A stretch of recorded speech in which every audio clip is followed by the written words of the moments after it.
लेकिन संविधान नहीं है। अगर संविधान की आप इस कॉपी को देखेंगे तो आपको एहसास होगा कि बाबा साहब अंबेडकर का सपना था कि एक देश में तो एक ही संविधान रहेगा।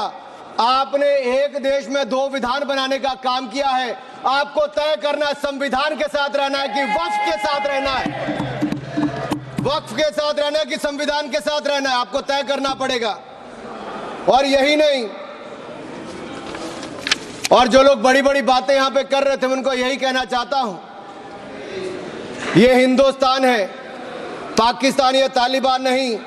यहां बाबा साहब का संविधान चलेगा, काबिले का फरमान नहीं, मुगलिया फरमान नहीं चलने वाला। यहां पर एक नहीं अनेक ऐसे उदाहरण देखने को मिलेंगे। माननीय सभापति जी, आज हम केवल संविधान संशोधन पर चर्चा नहीं कर रहे, लेकिन एक ऐसे समानांतर सत्ता को चुनौती दे रहे हैं जो दशकों से अनियंत्रित रूप से अस्तित्व में है। वक्फ संशोधन बिल 2025 केवल कानून में बदलाव नहीं बल्कि एक संदेश है। संदेश स्पष्ट है कि देश में एक ही कानून चलेगा, भारत का संविधान, और भारत के संविधान के ऊपर कुछ नहीं है। वक्फ बोर्ड का उद्देश्य मुस्लिम समुदाय के कल्याण के लिए संपत्तियों का प्रबंधन करना था, लेकिन कांग्रेस और उसके सहयोगी दलों ने इस भूमि को अपारदर्शी और एक गैर जिम्मेदाराना तरीके से राजनीतिक संरक्षण देते हुए एक ऐसा साम्राज्य बनाया जहां पे इन्होंने इसको अपना वोट बैंक का एटीएम बनाकर रख दिया है। 70 सालों से इन्होंने यही किया है। 1947 में भारत ने एक विभाजन देखा है, वो एक परिवार और एक पार्टी के कारण वो विभाजन हुआ है। आज जमीन जिहाद, लैंड जिहाद के नाम पर हम दूसरा विभाजन नहीं होने देंगे, नहीं होने देंगे। एक स्पष्ट संदेश तो यहां पर देना ही चाहते हैं कि मोदी जी के राज में भारत में एक कानून, एक संविधान और एक भारत रहेगा। और एक स्पष्ट संदेश भी है, एक है तो सेफ है।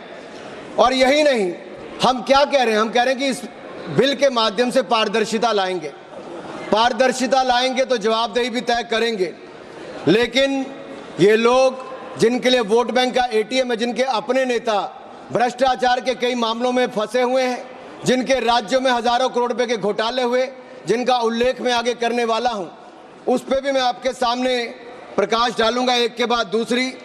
लेकिन सवाल ये खड़ा होता है कि 70 साल से ये प्रक्रिया जो चल रही है, चाहे 1964 की बात हो, 69 की बात हो, उसके बाद एक के बाद दूसरे संशोधन आए, 95 से लेकर 2013 तक इन्होंने इस कानून को इतना ऐसा बना दिया कि इसको चुनौती देने तक का भी हक कहीं नजर नहीं आता था। ना कोई ऑडिट, ना कोई निरीक्षण, बस भूमि अधिग्रहण की बात, शहर दर शहर, गली दर गली, इस पर एक तरह से कब्जे के बाद दूसरा कब्जा करने का काम किया गया। ये धर्मनिरपेक्षता नहीं थी, ये एक नरम विभाजन की ओर ले जाने का काम था, एक नरम विभाजन की ओर ले जाने का काम था। लेकिन हमने अब इस कानून में बदलाव किया है ताकि मुस्लिम समुदाय के सभी गरीब से गरीब व्यक्ति का भी इसमें भला हो सके। मुझसे पहले एक मुस्लिम समुदाय के एक सदस्य जो कांग्रेस पार्टी से आते हैं वो अपना भाषण कर रहे थे। मैं उनको ही कहना चाहता हूं, अशरफ, अजलफ और अर्जल, क्या इनमें भी कोई अंतर है?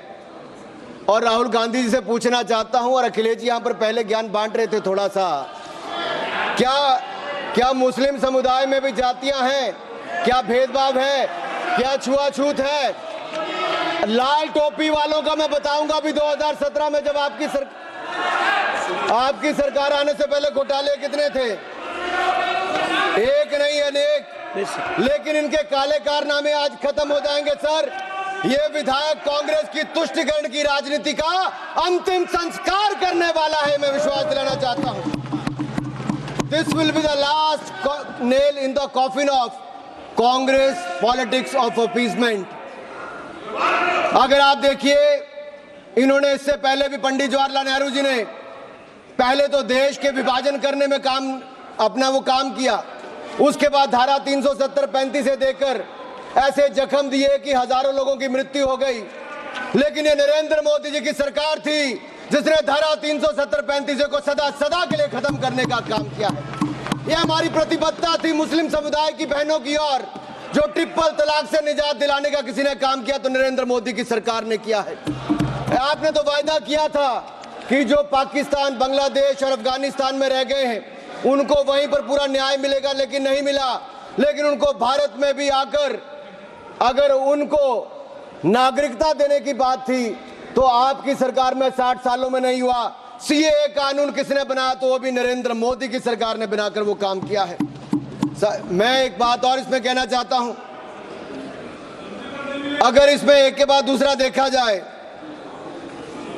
कांग्रेस ने कहीं ना कहीं और कांग्रेस के सहयोगी दलों ने वोट बैंक के लिए संविधान का सौदा कर लिया है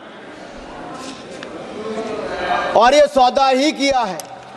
तभी तो हमने एक के बाद दूसरे उदाहरण देकर कहा कि आपने कैसे उसको अपना वोट बैंक किया, एटीएम बना के रखा।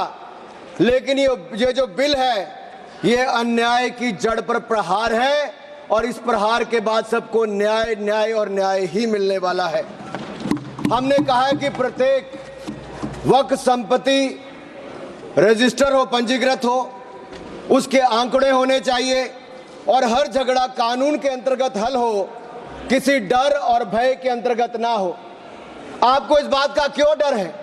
अगर किसी को न्याय मिलता है, ट्रिब्यूनल के बाद अगर कोई हाई कोर्ट, सुप्रीम कोर्ट जाना चाहता है तो आप क्यों रोकते हो? देश में हर कानून के अंतर्गत, चाहे इनकम टैक्स का हो या कोई भी हो, आप एक के बाद दूसरे कोर्ट जा सकते हो। लेकिन वक्फ में ये कानूनी रोक क्यों लगा कर रखी थी? ये बिल जो कहा गया किसी धर्म के खिलाफ, ये बिल किसी धर्म के खिलाफ नहीं है। यह बिल भ्रष्टाचार, धोखा और धार्मिक सामंतवाद के खिलाफ है और हम इसके खिलाफ रहेंगे। ये बात स्पष्ट है कि आस्था का विषय नहीं है। As long as Prime Minister Modi is the PM, the shops of appeasement will remain shut. This bill is not about Hindu versus Muslim. This is law versus lawlessness, Constitution versus corruption, Bharat versus internal partition. और ये partition एक बार हो गया, अब आपके कारनामों के कारण बार बार नहीं होने देंगे। सर, मैं एक अंतर्राष्ट्रीय स्तर पे क्या परिस्थितियां वो थोड़ा बताना चाहता हूं। टर्की में 1923 के बाद 1924 में मिनिस्ट्री ऑफ वक्फ इसको एबॉलिश कर दिया गया और वहां पे जनरल डायरेक्टरेट ऑफ फाउंडेशन बना जो रेस्टोरेशन, मेंटेनेंस और यूटिलाइजेशन वक्फ प्रॉपर्टीज का करता है। और ये